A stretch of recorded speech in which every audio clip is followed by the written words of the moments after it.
Ya. Bueno, ¿cuál es tu nombre? ¿Qué has hecho? Cuéntame un poco sobre tus logros, dónde estudiaste. Y Colombia es un país democrático, ¿por qué? Eh, bueno, trato de responder en dos partes tu pregunta.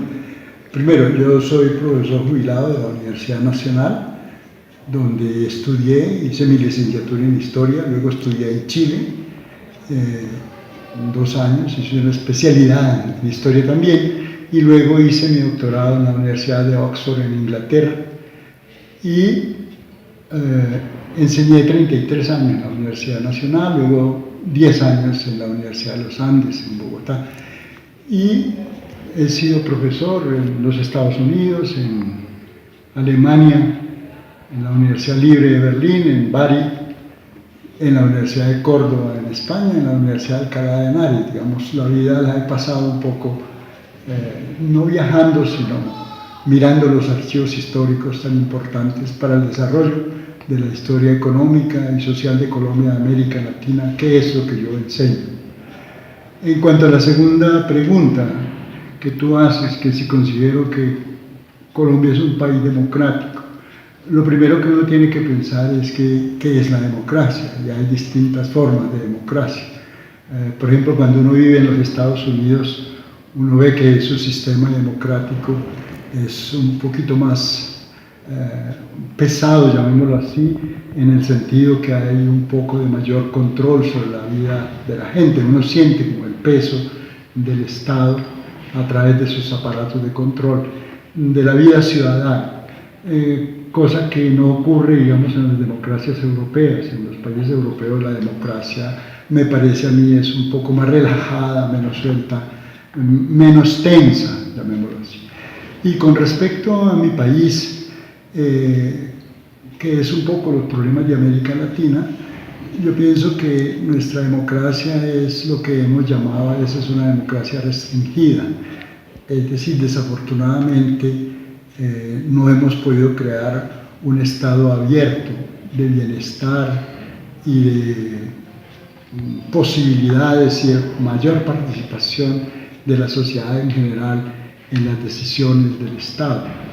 Desde ese punto de vista, a mí me parece que es una democracia que, como toda democracia en el mundo, necesita reformarse, necesita transformarse, porque de no hacerlo, el mundo está cayendo en un abismo donde todos los logros de la democracia, sobre todo los países europeos y los Estados Unidos, se están encontrando como en una situación de no salida, de no alternativas, de generación de problemas de desempleo, de incremento de la pobreza, de incremento del malestar, llamémoslo así, de la sociedad, y eso en América Latina es mucho mayor.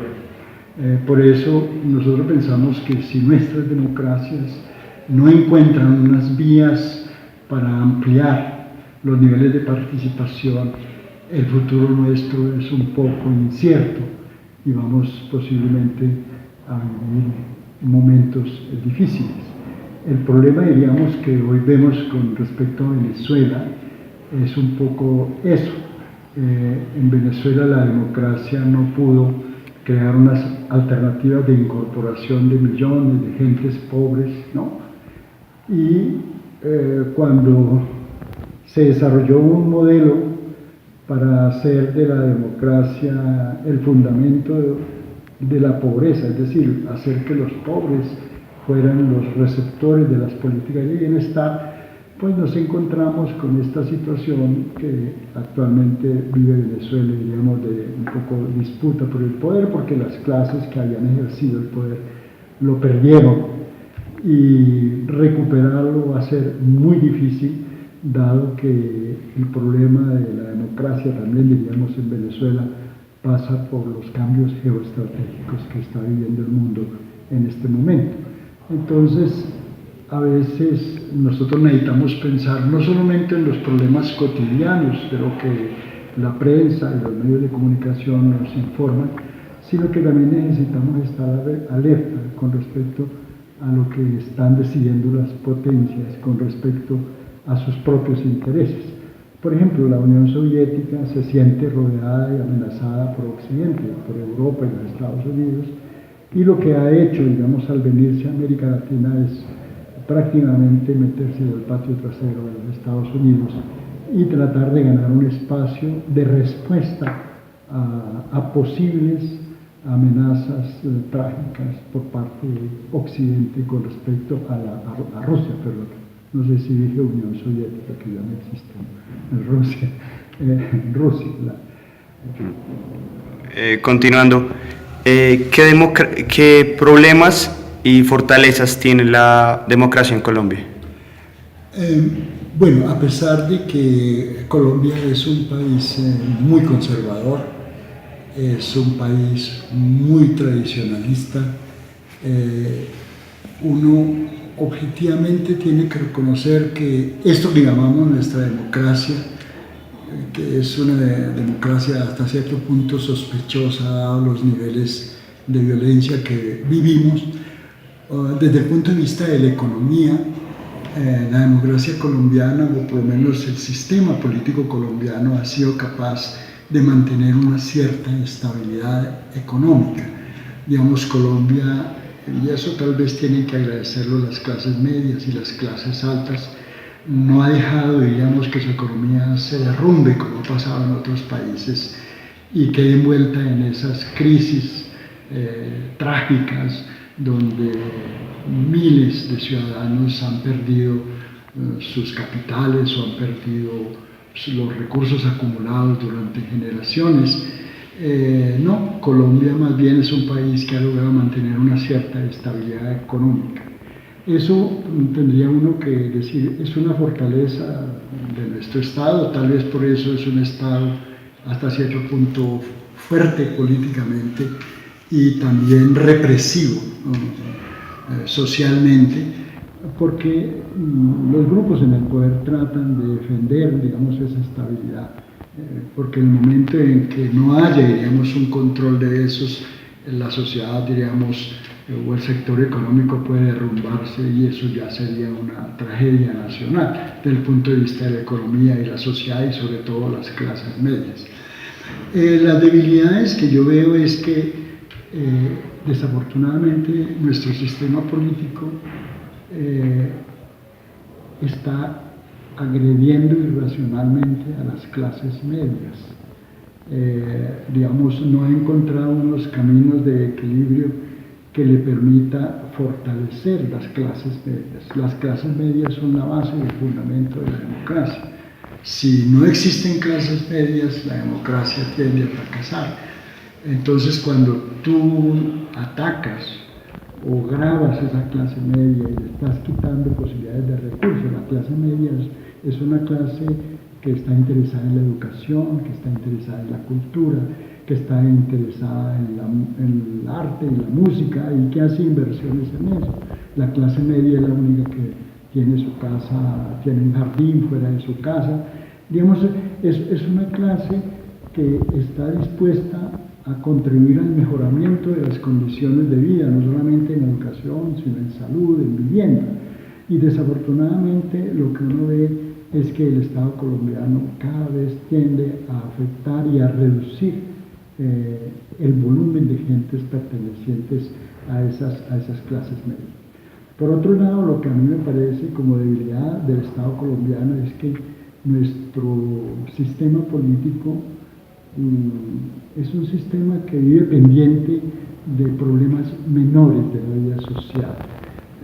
Por ejemplo, hay problemas de presos o de delincuentes que no tienen por qué llenar los espacios de la vida cotidiana de la sociedad. Aquí, por ejemplo, la prensa se dedica a preguntarle al señor Popeye cómo va el país, y ahora con el caso de Santrich, que el presidente de la República salga a tener que dar explicaciones sobre una decisión judicial, a mí eso me parecen problemas intrascendentes para un presidente y para una clase política. Nosotros necesitamos otros problemas, la resolución de otros problemas. Por ejemplo, no tenemos un sistema de vías que integre el país, no tenemos un sistema de ferrocarriles. No estamos pensando en cómo abrir nuestro país al Pacífico. Mire usted que la China en el 2030 aspira a consolidar la clase media y en el 2050 aspira a ser la primera potencia mundial. Eso es un proyecto que ellos tienen y que lo están logrando. Y nosotros tenemos medio mar abandonado. Además, hoy día hay una industria que es el turismo, no nos estamos preparando para eso. Entonces el Pacífico está abandonado, la Amazonía está abandonada, los llanos orientales están abandonados, las zonas periféricas de Colombia están abandonadas. Y nosotros vivimos discutiendo problemas menores y problemas intrascendentes y no le proponemos a nuestra sociedad la posibilidad de cómo integrar o unas propuestas concretas de cómo integrar el territorio. Usted sabe muy bien que por descuido en la identidad del país con respecto a su territorio y a la unidad territorial, Colombia perdió la mitad de su territorio entre 1810 y el año 2000. Nosotros perdimos más de 1,5 millones de kilómetros cuadrados. Con Perú perdimos 503.000 kilómetros cuadrados. Con Brasil perdimos 300.000 kilómetros cuadrados. A Venezuela le regalamos el Caciquiar y le regalamos guerras, digamos, en lo que hoy es la Guajira, que ha creado ese problema, digamos, de frontera con Venezuela.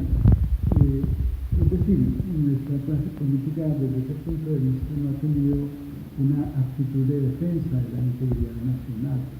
Y también, desafortunadamente, nuestras fuerzas militares han tenido menos que ver con defender la integridad territorial que con estar pendiente de hacer la guerra a unos grupos de guerrilleros y a quienes protestan contra el Estado, estudiantes, trabajadores.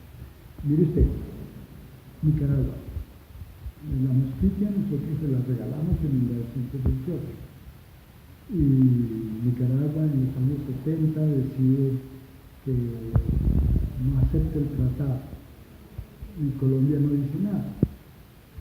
Y luego ellos inician entonces todo ese alegato de recobrar San Andrés como parte de su frontera, pues en unas decisiones, pues a mí me parecen como absurdas porque en Colombia no tenemos una reacción de una monarquía nacional, porque tal vez esa ha sido tal vez una de las debilidades de nuestro Estado, que nosotros nunca hemos tenido como una identidad de nación, como una fortaleza. La identidad nacional es el fútbol, ¿no?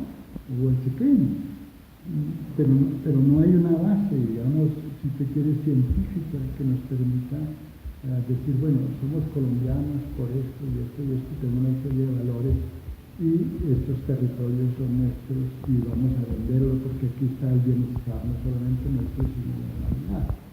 Y también porque el Estado colombiano tiene otra debilidad y es que no quiere a su gente. Es decir, mientras una democracia no haga de su gente el fundamento y la fuerza de su espíritu, yo creo que nosotros tendemos más bien al fracaso, esto sin ser pesimistas, y a grandes problemas futuros, porque pues desafortunadamente son ustedes los jóvenes los que van a tener que afrontar lo que se nos viene si la clase política no reacciona y la sociedad en general no reacciona. Democracia en Colombia y cómo se podría solucionar. Eso es un poquito más complicado porque mi profesión es de historiador y yo no me atrevería casi que a vender fórmulas y recetas. Pero a mí me parece que, pues si no el mayor, pero uno de los mayores problemas de la democracia colombiana es que el Estado, digamos, los que definen el Estado, no han sido capaces de crear unos proyectos de bienestar social y que nuestros dirigentes no quieren a sus ciudadanos. Quiero ponerle un ejemplo. En la guerra mundial, murieron 6 millones de judíos por el nazismo, ¿no? Los judíos emigraron a Israel, construyeron un estado y hicieron de su estado, diríamos, un eje de defensa de la vida de los ciudadanos judíos, ¿sí? Y ellos han dicho nunca más, y han creado una potencia, y están dispuestos, como dicen, a morir antes que volver a sentirse, digamos, humillados, como pues les pasó en la Segunda Guerra Mundial. Mire usted, nosotros, posiblemente usted no sabe, nuestros antepasados, cuando llegaron los europeos aquí, éramos 11 millones de habitantes, más de 11 millones. Quedamos 1,5 millones. Mataron 100 millones de indígenas, entre 1500 y 1640. 10 millones de indígenas murieron de todas las formas, de todas las formas que usted puede imaginarse, ¿no? Incluidas las torturas, los incendios, los descuartizamientos, los ejercicios criminales sobre sus cuerpos, todo. Nuestro Estado nunca ha recogido ese sacrificio para convertirlo en un factor de desarrollo. De decir, tenemos que construir una nación sobre los valores que nuestros antepasados tenían.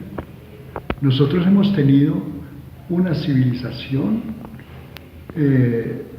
pues en Colombia, unas civilizaciones menos desarrolladas que las de México y Perú. Pero en México y Perú ocurrió lo mismo que ocurrió aquí. En México Central, de 25 millones de indígenas, quedaron 2 en 100 años. Es decir, la población también cayó un 90% como en Colombia. Pero lo importante es que nosotros, es decir, cuando yo pienso en nosotros, yo pienso en los que nacimos en Colombia, no en los hijos de un suizo, un alemán, un inglés que esté aquí. Nosotros fuimos capaces de construir una gran civilización. Tuvimos ingenieros, tuvimos expertos en cosmología, en cosmografía. Los mayas crearon un calendario, ¿no?, de 360 días. Si tú vas y miras Palenque, o Yaxchilán, o Toniná, o cualquier ciudad, si vas a Machu Picchu, si tú ves las grandes ruinas, usted se da cuenta que eso no lo hicieron lunáticos, como los mismos europeos o los gringos nos dicen. Eso lo hicieron nuestros antepasados. Eso está en nosotros. Eso forma parte de nuestra grandeza. Y es ahí donde nosotros tenemos que colocar nuestro espíritu, en que nosotros fuimos capaces de crear ciencia, ¿no?, de hacer una civilización, que desafortunadamente pues fracasamos con la llegada de los europeos, y que en el caso nuestro los europeos echaron sal sobre todo lo que habíamos hecho para que no hubiera recuerdo de nada. Era secar la memoria, dejarnos sin memoria. Y eso ha sido una de nuestras grandes tragedias, que nosotros nos consideramos como si estuviéramos solos o abandonados. Pero cuando tú vas a Europa y tú te das cuenta que Europa no tenía nuestra grandeza, cuando tú ves Grecia, cuando tú vas a Micenas y ves el palacio de Agamenón, y tú ves unas piedritas chiquitas, y tú miras lo que es Palenque, o lo que es Teotihuacán, o lo que es las ruinas de Machu Picchu, tú dices, somos capaces de hacer cosas, o fuimos capaces de hacer cosas.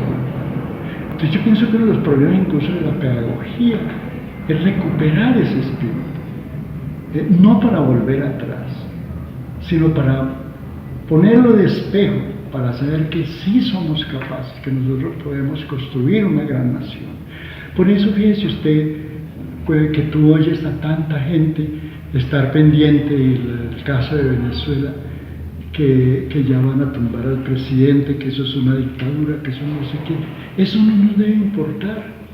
El problema es cómo nosotros podemos crear un modelo económico alternativo de bienestar para nuestros jóvenes, educación para ellos, educación para toda la sociedad en general, salud, ¿no? Vivienda, y también una reforma agraria y una reforma urbana, que es lo que uno piensa, que iríamos mejorar las condiciones de este país, pero también con una intervención del Estado.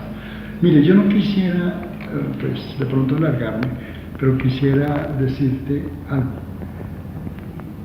Aquí hubo un proyecto de crear alternativas de desarrollo, de crecimiento y de bienestar de nuestra gente, de fortalecimiento de las clases medias, mejoramiento de sus condiciones de vida. Ese problema venezolano nos va a afectar. Y sobre todo porque la pobreza colombiana es muy grande. Y un día se nos puede, o podemos tener, digamos, un desordenado intelectual, ¿no?, en el Estado, haciendo locuras y acabando de pronto con nuestra estabilidad social y económica. No sé si, Pedrito, ahí terminamos o qué. Sí.